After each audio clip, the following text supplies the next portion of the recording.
Hello friends, welcome to our channel Shiksha with Kavita. तो आज हम एक बार फिर से आप लोगों के लिए इन्वायरमेंटल स्टडीज के जो टॉपिक्स है, जो मैं आगे के 7 वीडियोस ऑलरेडी अपलोड कर चुकी हूँ। बहुत सारे उसमें पॉइंट्स को मैं आप लोगों को इम्पोर्टेंट बता चुकी हैं, जो सीटेट के पेपर 1 के जो ईवीएस का होता है पार्ट, उसमें आता है, पूछता है और मैक्सिमम क्वेश्चन उसमें एनसीईआरटी बेस्ड होते हैं।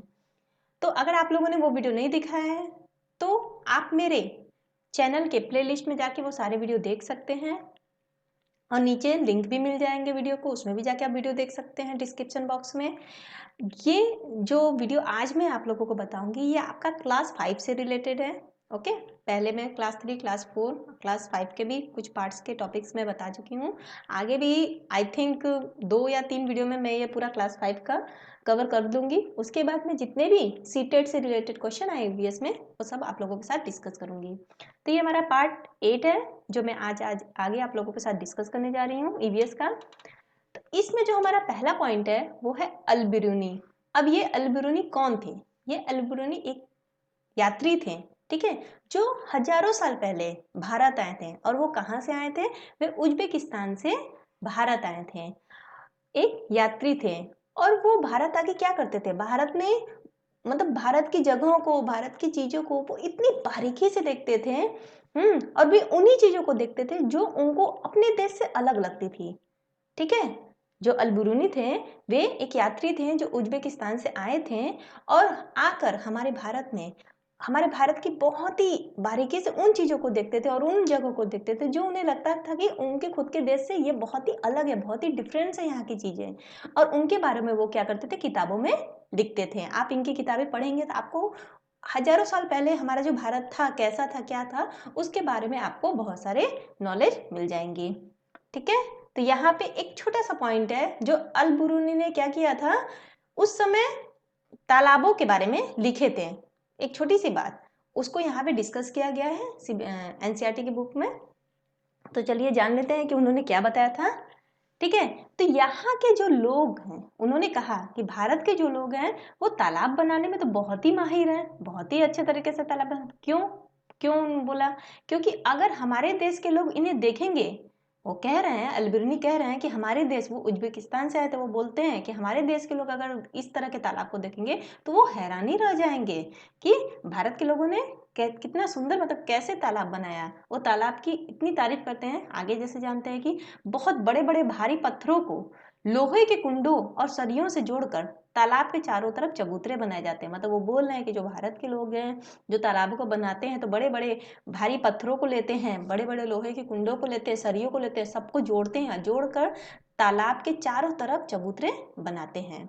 और इन चबूतरों के बीच में ऊपर से नीचे जाती हुई सीढ़ियों की लंबी कतारें भी होती हैं, ठीक है। ऊपर से नीचे जाती हुई सीढ़ियों की लंबी कतारें भी होती हैं और लोगों को जो चढ़ने का रास्ता होता है और उतरने का रास्ता होता है, दोनों ही क्या होते हैं? अलग अलग होते हैं। जो तालाबों में जाने आने का रास्ता होता है, जिसके कारण यहाँ पे क्या हो, कभी भीड़ न लगे और लोगों को भीड़ से कोई परेशानी न हो। तो ये एक छोटा सा पॉइंट है जो अल-बिरूनी ने अपनी पुस्तक में इंडिया की तारीफ करते हुए लिखा था तालाब के बारे में, जो बातों को बताया गया है, जो मैं आप लोगों को बता रही हूँ। और यहाँ पे ये जो डाक टिकट है आप देख सकते हैं, ये जो डाक टिकट है ये 1973 में छपी थी। कब छपी थी 1973 में? उनके जन्म के 1000 साल जब पूरे हुए थे। तो समझ जाइए कि अगर 1973 में 1000 साल पूरे हुए तो वो 10वीं या 11वीं सदी में भारत आए होंगे, तभी वो किताब को छापे होंगे, तो हजारों साल पहले। तो उनके जन्म के समय ये टिकट छपा था, डाक टिकट। चलिए आगे बढ़ते हैं नेक्स्ट पॉइंट में।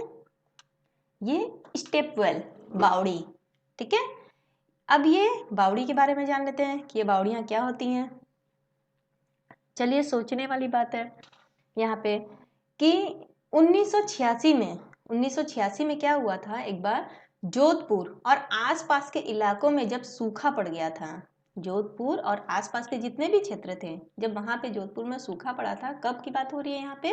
1986 की बात हो रही है। तब भूली बिसरी बावड़ियों को एक बार फिर से याद किया गया। तो ये बावड़ियाँ क्यों बनाई जाती थी? उस समय पहले के लोग क्या होते थे, काफी काफिलों में, ग्रुप में वो लोग निकलते थे यात्रा करने के लिए। और जब भी उनको रास्ते में चलते हुए प्यास लगती थी तो लोगों क्या करते थे, लोगों को पानी पिलाने के लिए इस तरह की जगह जगह पर छोटी छोटी क्या करते थे, बावड़ियाँ बनाते थे। तो ये आगे फिर उसी एक बावड़ी के बारे में बोला जा रहा है कि 1986 में जोधपुर और आसपास के इलाकों में जब सूखा पड़ गया था, तब भूली बिसरी बावड़ियों को एक बार फिर से याद किया था। जब पानी नहीं था, जगह जगह सूखा पड़ा था, तो लोग भूली बिसरी बावड़ियों को याद करते थे। तब उन लोगों ने क्या किया कि मोहल्लों के लोगों ने मिलजुल कर बावड़ी में से 200 ट्रक से भी ज्यादा कूड़ा निकाला। मतलब उसे पूरी तरीके से लोग उसको कूड़े कचरे फेंक कर उसको पूरी तरह से बंद कर दिए थे, गंदा करके रख दिए थे। लेकिन जब एक बार सूखा पड़ा तो फिर से भूली बिसरी बावड़ियों को याद किया गया और उन सभी बावड़ियों से 200 ट्रक से भी ज्यादा कूड़े निकाले गए। तो बावड़ी ने फिर से प्यासे शहर को क्या किया, पानी पिलाया। पहले की बनाई हुई बावड़ी लोगों को क्या की, फिर से पानी दी, पानी पिलाया। और इसके लिए मोहल्ले वालों ने चंदा भी इकट्ठा किया। कुछ साल बाद फिर से अच्छी बारिश हुई। जब सूखा पड़ा उसके कुछ साल बाद फिर से अच्छी से बारिश हुई और पानी की परेशानी भी क्या हो गई, कम हो गई। पर अब फिर से उस बावड़ी को क्या कर दिया गया, भुला दिया गया। तो आपका एनसीईआरटी जो होता है इसी बात को बता रहा है कि हम पहले की जो चीज़ें बनाई हुई रहती हैं जिनको हम लोग भुला देते हैं, जो हमारी जब कंडीशन खराब होती है, बुरी होती है, तो फिर हम उनको याद करते हैं, बाद में उनको भुला देते हैं। तो उन सब चीज़ों को हम लोगों को ध्यान देने के एक मतलब वो बता रहे हैं कि ध्यान देने के लिए बोला जा रहा है। चलिए आगे बढ़ते हैं। नेक्स्ट टॉपिक है डेड सी। डेड सी मीन्स मृत सागर। अब ये मृत सागर क्या है? वैसे तो सभी सागरों के पानी में क्या होता है, नमक होता है। ये हम सभी जानते हैं कि जो समुद्र होते हैं वो खारा होता है, नमकीन होता है, ठीक है। लेकिन जो मृत सागर है, डेड सी है, वो दुनिया का क्या है, सबसे नमकीन सागर है, सबसे खारा पानी है। मतलब वो इतना ज्यादा नमकीन है कि 1 लीटर पानी में आपको 300 ग्राम नमक मिल जाएगा। मतलब इतना नमकीन है। अब इसे डेड सी क्यों कहते हैं? अब नाम से तो ऐसा ही लग रहा होगा कि शायद उसमें जाते होंगे तो लोग मर जाते होंगे, इसीलिए डेड सी। ऐसा कोई बात नहीं। सबसे बड़ी मजे की बात यह है कि मृत सागर में हम ऐसे तैर सकते हैं जैसे आराम से लेटे हों। जैसा कि आपको ये इमेज में दिख रहा है कि इस डेड सी में कोई भी व्यक्ति, कोई भी चीज डूब नहीं सकती।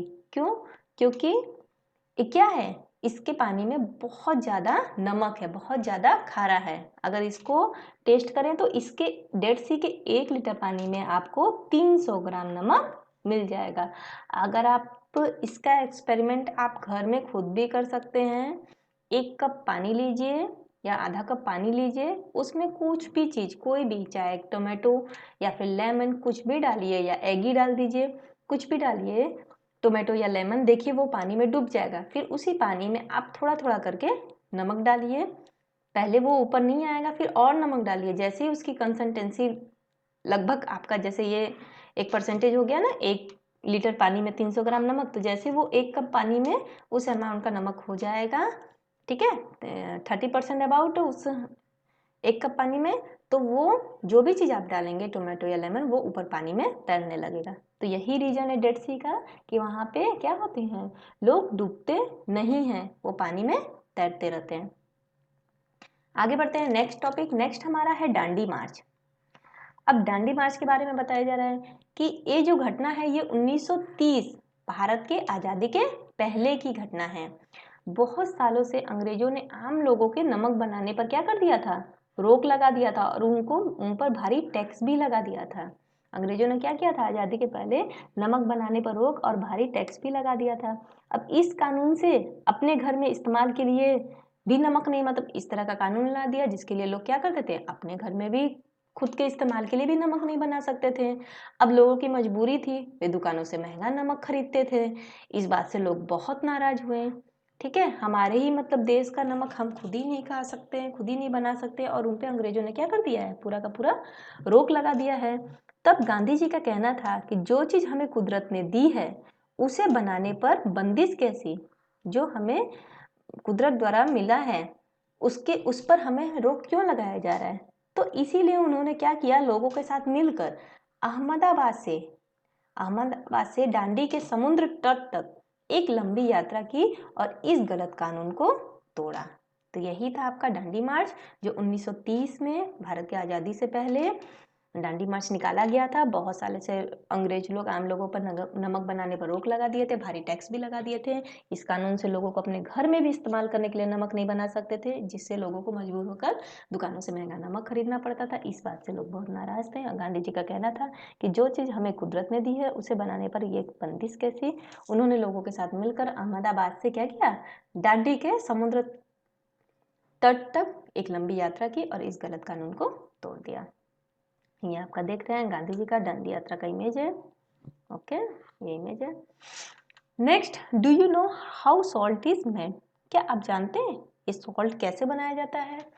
तो समुद्र के पानी को क्या किया जाता है, जमीन पर क्यारियों में भर दिया जाता है। आप देख रहे हैं ये इस तरह की क्यारी बनाई गई है, ठीक है। इस तरह की क्यारी पे क्या किया जाता है, समुद्र के पानी को भर दिया गया है। यहाँ पे आपका पानी है, यहाँ पे भर दिया जाता है। अब जब तेज धूप में ये पानी क्या होता है, इवापरेट हो जाता है, सूख जाता है, और नमक के जो ढेर होते हैं वो वहीं रह जाते हैं। फिर इनको इकट्ठा कर लिया जाता है।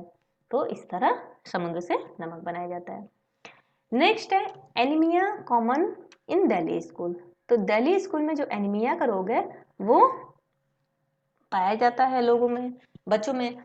तो यहाँ पे एक घटना बताई जा रही है दिल्ली स्कूल की कि 17 नवंबर 2007 की बात है, जब दिल्ली के नगर निगम के बहुत से स्कूलों में हजारों बच्चों को क्या हो गया था, एनीमिया के शिकार हो गए थे। तो इससे बच्चों का क्या हो गया, शारीरिक और दिमागी तंदुरुस्ती पर असर हुआ। अगर उनकी शारीरिक और दिमाग ठीक नहीं रहेंगे तो वो क्या करेंगे, अच्छे से बढ़ नहीं पाएंगे, उनमें फुर्ती भी नहीं हो सकेगी, जो कुछ पढ़ाया जाएगा वो उन्हें समझ में भी नहीं आएगा और उन्हें परेशानी का सामना करना पड़ेगा। तो जिसके लिए आजकल क्या किया गया है कि इन स्कूलों में बच्चों के हेल्थ कार्ड बना दिए गए हैं और उनकी जांच भी चल रही है। और एनीमिक बच्चों को क्या किया जा रहा है, आयरन की दवाई दी जा रही है। आयरन मतलब का एक एलिमेंट हो गया, ठीक है। इसकी दवाई, एनीमिया में क्या होता है, हमारा बॉडी में आयरन की कमी हो जाती है। इस आयरन की कमी को पूरा करने के लिए बच्चों को क्या दी जा रही है, आयरन की दवाई, मेडिसिन दी जा रही है। अब यहाँ पे मलेरिया के बारे में है। अब देखिए मलेरिया किससे होता है, मलेरिया जो मादा मच्छर होती है, फीमेल मॉस्किटो जिसका नाम है एनाफिलीज, इसी से फैलता है, ठीक है। और मच्छर के काटने से और कौन कौन से रोग होते हैं, एक तो मलेरिया हो गया, दूसरा डेंगू, चिकनगुनिया, ये सब क्या होते हैं, मच्छर के काटने से ये रोग फैलते हैं। अब मलेरिया की दवाई के बारे में जान लेते हैं, मेडिसिन फॉर मलेरिया। मलेरिया की जो दवाई है वो बहुत पुराने समय से सिनकोना के पेड़ की छाल से बनाई जाती है। पहले लोग क्या करते थे, सिनकोना के पेड़ की छाल लेते थे और उसको उबाल लेते थे और उबाल कर उसको छान कर इसको दवाई के रूप में इस्तेमाल करते थे। तो पहले के लोग छाल को क्या करते थे, उबाल कर छान कर इसका इस्तेमाल करते थे। लेकिन अब क्या की जाती है, इसके छाल से दवाई बनाते हैं। तो मलेरिया का यहाँ पे है, याद रखिएगा ये पॉइंट तो इम्पोर्टेंट है, सिनकोना का पेड़ से मलेरिया की दवाई बनाई जाती है। अब एनीमिया, आयरन की कमी। अब आयरन की कमी पूरा करने के लिए किन किन चीज़ों को हमें यूज़ करना पड़ेगा, जब ब्लड में क्या होता है, हीमोग्लोबिन या आयरन की कमी हो जाती है तो उन्हीं से एनीमिया रोग होता है। मैंने आपको पहले भी बताया। एनीमिया की कमी को पूरा करने के लिए जैसे यहाँ पे गुड़, आंवला और हरी पत्तेदार सब्जियों में क्या होता है, आयरन यानी कि लोहा पाया जाता है। ये आपका गुड़ हो गया, ठीक है, आंवला हो गया और ये हरी पत्तेदार सब्जियां। नेक्स्ट जो पॉइंट है वो है बछेंद्री पाल। अब बछेंद्री पाल के जान लेते हैं। यहाँ आपका बछेंद्री पाल का फोटो है। गढ़वाल के नाकुरी गांव में रहने वाली बछेंद्री पाल भारत की पहली और पूरे संसार की, विश्व की, वर्ल्ड की 5वीं ऐसी महिला हैं जिन्होंने 23 मई 1984 ईस्वी को दिन में 1:07 पर 8,900 मीटर ऊंची चोटी माउंट एवरेस्ट, जिसे नेपाली में क्या कहा जाता है, सागर माथा कहा जाता है, उस पर कदम रखा। तो बछेंद्री पाल कौन थी, माउंट एवरेस्ट पे चढ़ने वाली भारत की पहली और पूरे वर्ल्ड की वो 5वीं ऐसी महिला थी जिन्होंने माउंट एवरेस्ट पर कदम रखा था, जिसको नेपाली में क्या बोलते हैं, सागर माथा भी कहा जाता है। और कब रखा था, 23 मई 1984 में 1:07 पर। उसकी ऊंचाई माउंट एवरेस्ट की कितनी, 8,900 मीटर। अब यहाँ पे कुछ बातें हैं बछेंद्री पाल के बारे में। करीब 43 मिनट तक वो दुनिया की सबसे ऊंची चोटी पर रही। कितने मिनट तक रही, 43 मिनट्स, याद रखिएगा। उन्होंने वहां माथा टेका, तिरंगा गाड़ा और कई फोटो भी खींचे। बछेंद्री पाल ने Nehru institute of mountaineering Bachendri Pal ने नेहरू इंस्टीट्यूट ऑफ माउंटेनियरिंग से पहाड़ पर चढ़ने की ट्रेनिंग ली और उन्हें गाइड करने वाले जो व्यक्ति थे वो कौन थे? ब्रिगेडियर ज्ञान सिंह थे। तो यहाँ पे कुछ बातें याद रखिएगा। 43 मिनट तक वो सबसे ऊंची चोटी पर दुनिया की थी। उन्होंने वहाँ पे माथा टेका, तिरंगा गाड़ा और कई फोटो भी खींचे। बछेंद्री पाल ने नेहरू इंस्टीट्यूट ऑफ माउंटेनियरिंग से पहाड़ पर चढ़ने की ट्रेनिंग ली और उनके जो गाइड करने वाले व्यक्ति थे उनका नाम क्या था? ब्रिगेडियर ज्ञान सिंह। 18 लोगों की उस टीम में 7 महिलाएं थी। ये कुछ पॉइंट्स है जो आपको एग्जाम में पूछ सकते हैं। तो कौन सा इसमें से गलत है? इस टाइप का कुछ गलत एक दे के, जैसे 43 मिनट इसको 45 मिनट या 1 घंटे भी कहा जा सकता है। तो ये सब कुछ पॉइंट आप लोगों को याद रखना है। चलिए आगे बढ़ते हैं। नेक्स्ट अब सुनीता विलियम्स के बारे में जान लेते हैं हम। सुनीता विलियम्स अमेरिकी अंतरिक्ष एजेंसी नासा के माध्यम से अंतरिक्ष में जाने वाली भारत मूल की दूसरी महिला है। भारत मूल की कौन सी महिला है? दूसरी महिला। पहली कौन थी? कल्पना चावला। सुनीता विलियम्स अंतरिक्ष में कितने दिन तक? 6 महीने से ज़्यादा रही हैं। मतलब वो 180 दिन से भी ज़्यादा वो अंतरिक्ष में रही हैं। सुनीता विलियम्स पृथ्वी से 360 किलोमीटर दूर स्पेसशिप में वो गई थी अंतरिक्ष में। और यहाँ पे जैसे आप देख सकते हैं ये सुनीता विलियम्स ने उड़ान भरा था। कब? 9 दिसंबर 2006 में। फिर यहाँ पे क्या कर रही हैं? वो एक जगह टिकी नहीं रही हैं हवा में, क्योंकि स्पेस में क्या होता है? स्पेस में ग्रेविटेशनल फोर्स आपका नहीं होता है, वो हवा में उड़ते हैं। ये आप देख रहे हैं कि यहाँ खाना भी कहीं उड़ा जा रहा है, लोग भी हवा में हैं, ठीक है। इसलिए वहाँ पे लोग बांध कर काम करते हैं, वहाँ पे बाल भी खड़े हो जाते हैं, ठीक है। और यहाँ पे वो स्पेस में बाहर अंतरिक्ष में है। ये 16 दिसंबर का 2006 का इमेज है। यहाँ पे अब सुनीता के बारे में कुछ बातें हैं, चलिए इनको भी जान लेते हैं। सुनीता जब 5 साल की थी तो उन्होंने टीवी पर नील आर्मस्ट्रॉन्ग चांद पर उतरते देखा था। उन्होंने किसको देखा था टीवी पर? जब वो 5 साल की थी, नील आर्मस्ट्रॉन्ग को चांद पर उतरते देखा था। सन 1969 में नील आर्मस्ट्रॉन्ग चांद पर उतरने वाले सबसे पहले व्यक्ति थे। उस समय सुनीता विलियम्स क्या थी? बहुत ही छोटी थी। जब उन्होंने टीवी में नील आर्मस्ट्रॉन्ग को चांद पर उतरते हुए देखा तो वे उनसे बहुत ही प्रभावित हुई। तब सुनीता बताती हैं कि बचपन में उनकी जो दिलचस्पी थी वो किसमें थी? खेलकूद में इंटरेस्ट था। उन्हें तैराकी जो थी वो बहुत ही पसंद थी, मतलब स्विमिंग करना। पढ़ाई में वे कभी सबसे आगे नहीं रही। सुनीता बनना तो ऐसे गोताखोर चाहती थी, पर वो बन गई क्या? Helicopter pilot. एक दिन उन्हें किसी अंतरिक्ष यात्री से पता चला कि वे अगर आगे और भी पढ़ाई करेंगी पायलट बनने के बाद तो वो अंतरिक्ष में जा सकती हैं। फिर क्या था? फिर तो सुनीता ने डट कर आगे की पढ़ाई की और ट्रेनिंग ली। सुनीता कहते हैं कि जो चाहो वो हमेशा नहीं मिलता, लेकिन निराश नहीं होना चाहिए। जो भी काम करे उसे पूरे मन से करे तो कई नए दरवाजे अपने आप ही खुलते जाते हैं। सुनीता ने जब किसी बच्चे से सवाल पूछा कि वे आगे क्या बनना चाहती हैं तो उन्होंने जवाब दिया कि स्कूल टीचर, ताकि वे बच्चों को समझा पाए कि विज्ञान और गणित कैसे जिंदगी से जुड़े होते हैं। तो ये था सुनीता विलियम की कुछ बातें जो हम आप लोगों को यहाँ बता रहे हैं, जो आपके बुक्स में ये क्लास 5 पे दिया हुआ है कि वो जब 5 साल की थी वो टीवी में नील आर्मस्ट्रॉन्ग को चांद पर उतरते देखा था। वो पहले व्यक्ति थे जिन्होंने चांद पर कदम रखा था। और वे जब उस समय वो बहुत छोटी थी, वे उनको उतरते देख बहुत प्रभावित हुई। उनका खेल कूद में बहुत ही इंटरेस्ट था, वो स्विमिंग में भी बहुत इंटरेस्ट था, लेकिन पढ़ाई में वो कभी आगे नहीं रही। वे हमेशा से गोताखोर बनना चाहती थी, लेकिन वो क्या बन गई? हेलीकॉप्टर पायलट बन गई। फिर एक दिन उससे किसी अंतरिक्ष यात्री से पता चला कि अगर वो और आगे पढ़ाई करेंगे तो वो अंतरिक्ष में भी जा सकती। फिर क्या था? फिर उन्होंने डटकर पढ़ाई की और ट्रेनिंग ली। सुनीता कहती थी कि हम जो चाहें वो हमेशा नहीं मिलता, लेकिन उसके लिए हमें क्या करना चाहिए? निराश नहीं होना चाहिए। जो भी काम करे उसे पूरे मन से करे और तो नए दरवाजे अपने आप ही खुल जाएंगे। सुनीता ने जब किसी बच्चे से सवाल पूछा कि वे आगे क्या बनना चाहती हैं, सुनीता से जब कोई बच्चा पूछता है वो बोलती है मैं स्कूल की टीचर बनना चाहती हूँ। क्यों? क्योंकि मैं बच्चों को समझा पाऊँ कि विज्ञान और गणित कैसे हमारी ज़िंदगी से जुड़े हुए हैं। तो कैसा लगा आपको वीडियो? हमें कमेंट करके ज़रूर बताएं। और वीडियो अच्छा लगा तो वीडियो को लाइक भी करें और इसे शेयर भी करें। और हमारे चैनल को यदि आप लोगों ने अभी तक सब्सक्राइब नहीं किया तो सब्सक्राइब कर लें, बेल आइकन पे भी क्लिक करके ऑल कर लें ताकि आपको पूरी नोटिफिकेशन मिल सके। Thanks for watching my video.